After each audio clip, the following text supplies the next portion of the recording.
This year was real good for me. I'm real happy with how the season turned out. Unfortunately, we didn't make it to the grand final, which was the end goal, but really proud individually just in terms of just my growth from last year to this year, and then also just my progression throughout the year, which was really something that I really wanted to hone in on, especially with that extra experience that I've gained from other players like Lockie Sullivan, Joel Garner, and then that extra responsibility being a part of the leadership group and being one of the elder boys. Footscray and Bulldogs, you know, they've always had a very strong midfield from since I've ever been there, really, so wanting to crack into that side. So having that opportunity, leaning on a lot of the guys like Harmsy this year especially, Scotty as well, and Riley Garcia, although, you know, he's similar age as me, he's got a wealth of knowledge in him because he's been in that role quite a bit. And then, yeah, just that experience was just very natural to me because that's the position I've mainly been playing my entire life, and just wanting to be able to showcase my explosiveness, line breaking, and clearances as well, and contested possessions. They're probably my one wood, so I really wanted to showcase that this year in such a high contested competition. I reckon at the start of the season, it was more so just what I was doing in NAB League, just to lock on, wait for the ball to hit the ground, whereas as the season progressed, it was more, all right, find a body, arm across, hit, as soon as the ball's on its way down, actually move into it, which allowed me to show off that explosiveness a lot more instead of just relying on my contested cleanliness and just getting a quick hand. So instead it was now breaking out of packs and helping me up those clearances as well.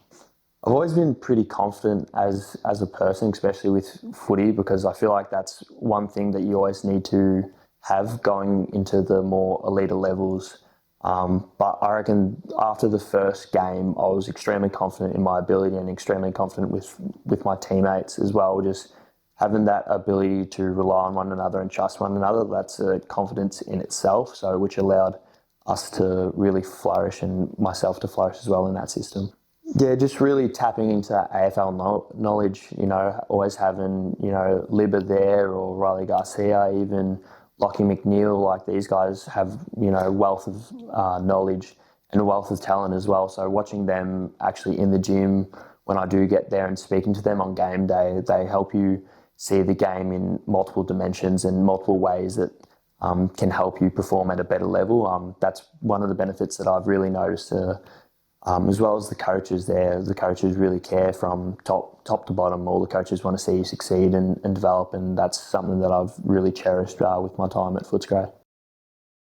Yes, I'm studying full-time, doing criminology, also working as full-time as I possibly can as a stonemason, and obviously playing footy professionally part-time, I guess. So the balance was different this year compared to other years, mainly because me and my partner bought a house, so that was obviously another challenge in itself and brought its difficulties as well as its luxuries as well.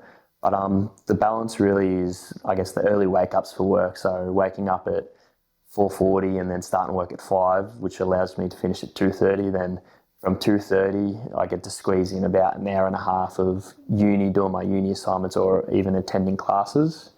And then from there, it's go straight to the club, do my extras, so that way when I get back home at around 9:30, I get about an hour of more uni to do, quickly eat, and then go to bed and do it all over again. But there were times definitely this year where that probably caught up to me a little bit in probably like 3/4 of the way through the season, just because it was such a big workload, and it's something that I didn't really expect because I've done work, uni and footy like this now for 3-4 years now, so I wasn't expecting myself to get burnt out. But obviously with the increased uni load being my final year and increasing my workload to make sure that got a roof over my head, that probably got to me a little bit, but then I was able to pick it back up with the support of my teammates and the coaches. My Indigenous background, so Yorta Yorta, Yarra Yarra, Wamba Wamba, Narai Illamurang and Wadi Wadi. So in terms of my tribes,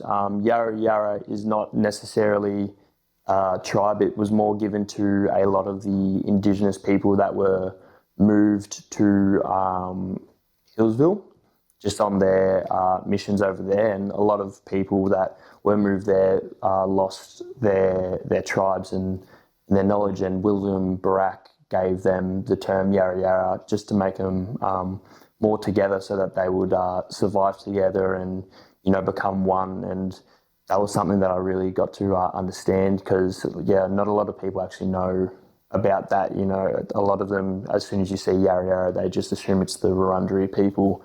But learning that and, just learning more about my great uncles and great grandpas, it's real important to me because of the stuff that we have had to overcome, and it's just really important to.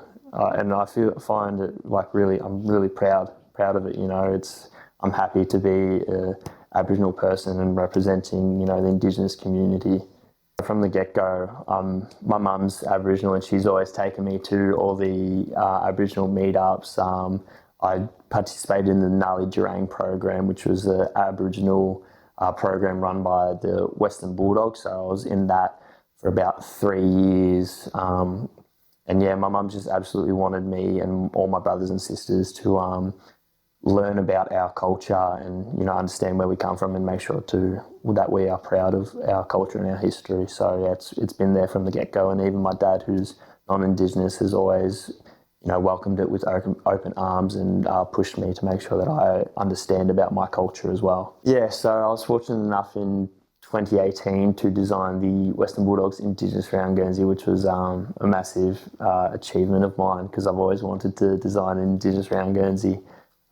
Just from doing the NGA program, the Nali Durang program and the Western Bulldogs Leadership program, I was approached by the club to design their Guernsey, which I was a little bit shell-shocked because I was like, I'm not an artist. Why would you want, some local Ballarat kid, to design your Guernsey? But I welcomed it. And I was fortunate enough to present it in front of the whole club, not just the players, but the staff, and tell them about my story and the story behind the actual design itself, which was, a blessing, and I cherish it every day. I think just the perspective of time and time management, because, coming through high school, you're just like, I'm full on because, I've got, school and then I've got footy, and then you're like, it's not that many hours in the day to then socialise or do extras. But coming out of high school, I started to realise real quickly, if you wake up earlier, make sure you manage your time properly, you're able to, get your extra reps in, actually get to see your mates still and still socialise. I think that's probably the biggest thing for me personally, and probably a big part of that transition from being that teenager to becoming an adult. It's really important to use your time as wisely as possible and make sure that it suits you as well. Yeah, disappointed. I don't think any kid wants to be overlooked, but at the same time, I understood that 2019, I probably didn't put my best foot forward. I was pretty inconsistent, and in terms of my ability to play other roles besides midfield wasn't there. And then obviously the mid-season draft and this draft, disappointed, but just lights that hunger in me more. Like, I'm a pretty obsessive and competitive person, so it sucks, but at the same time the club's given me stuff to work on, which I'll definitely put my best foot forward and do everything that I absolutely can to just grant that just opportunity, because that's all I want at the end of the day, just an opportunity to show everyone what I can truly do as just a full-time footballer and just a player in itself. Just that competitiveness, that drive, that want to win. You've got to live, breathe, and love winning. You've got to hate losing, which I definitely do. But just that competitiveness and that mindset of just, you have to be the best person every day in order to win, that end goal of that grand final. And that's what I think I'd really bring in terms of that mindset. And then just that hard work, that competitiveness, that drive, that just want and hunger. It was pretty good, pretty inconsistent, but I definitely showed flashes of what I'm able to do now, I just probably wasn't able to put it all together as well as I have this year. But, you know, if I was to talk to my 2019-year-old self, I'd just say, you know, keep putting your head down, just work on expanding your game outside of the midfield. You know. My mindset in 2019 was similar to what it is now because I've always been extremely competitive. It's probably one of my strengths and also one of my weaknesses at times because I don't know how to slow down.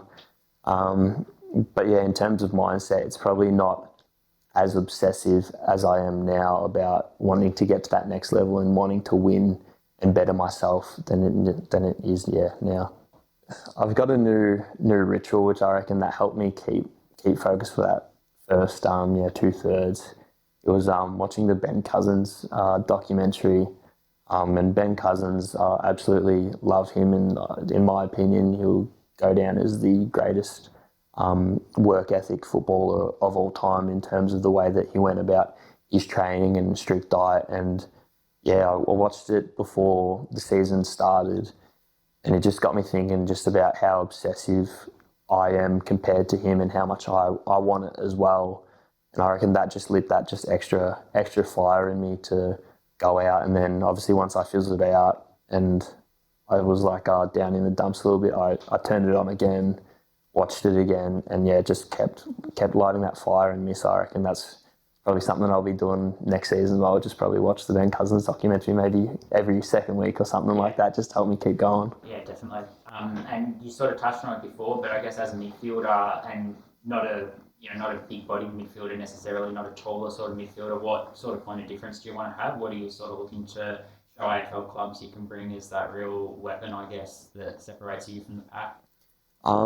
Just that, like in terms of the size-wise, like Jack Viney, like I've always modelled my midfield game after him because similar height, similar weight, and I feel like we've got similar mechanisms of how we play football, real in and under, real tough. So I guess that aspect, just try and be a little bit more explosive, more agile, and I guess I'd probably need to start showing off my leap because I can actually dunk a basketball. So probably maybe trying to take a couple of hangers here and there. But definitely that just in and under engine room, just really do all the dirty and hard work, and then obviously show off my polished skill size and skill set and be as silky as possible.